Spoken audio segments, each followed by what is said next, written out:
காங்கிரஸ்க்கும் திமுகவிற்கும் ஏற்பட்டு உள்ள அந்த விரிசல்களை நம்மால் கணக்கிட்டு காட்ட முடியும். குறிப்பாக சமீபத்தில் தற்பொழுது முன்னாள் சட்டத்துறை அமைச்சரான சி.வி. சண்முகம் அவர்கள் காங்கிரஸ் கட்சியில் இருந்த முன்னாள் தலைவர் இந்திரா காந்தி அம்மையாரை திமுகவினர் உதாசீனப்படுத்தி உள்ளதாக ஒரு விமர்சனத்தை வைத்தது மட்டுமல்லாமல் 5 கட்சி அமாவாசை என்று செல்வ பிறந்தை அவர்களை கடுமையாக விமர்சனம் செய்துள்ளார். இதன் பின்னால் உள்ள விவரங்கள் என்ன சார்? வணக்கம். அதாவது அவர் ஐயா சி.வி. சண்முகம் அவர்கள் பேசினதை நானும் கேட்டேன்.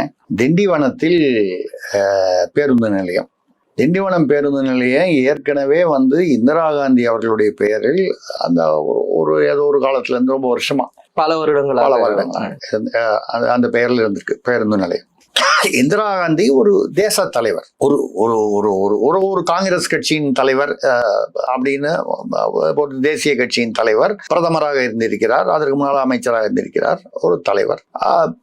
துரதிருஷ்டவசமாக அந்த தீவிரவாதிகளுடைய கொலை சதியில் சிக்கி இறந்து விட்டார். இந்த உணர்வு யாருக்கு அதிகமா இருக்கணும்?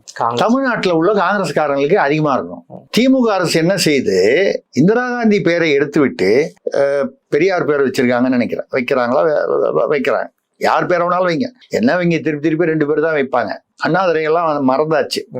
அண்ணாதுரை இப்போ அவங்க அது அதிமுக கொடியில இருக்காரு அப்படிங்கிறதுனாலயோ என்னமோ, இல்ல அவங்க கட்சியில இருக்காருன்றதுலையோ என்னமோ, இவங்க அண்ணாதுரைய திமுக டைவர்ஸ் பண்ணிடுச்சு. வச்சா நாங்க கலைஞர் பேரை வைப்போம், அப்படி இல்லைன்னா